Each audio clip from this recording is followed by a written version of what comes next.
तो रोजीची प्लेट गायीवर पडला, गाय कापली गेली चक्रीवादळामुळे.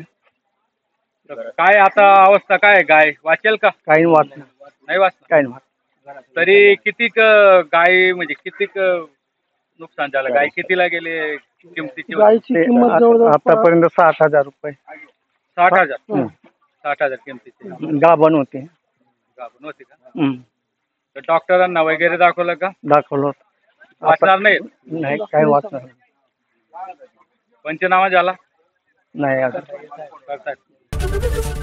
एबीपी माझा, उघडा डोळे बघा नीट.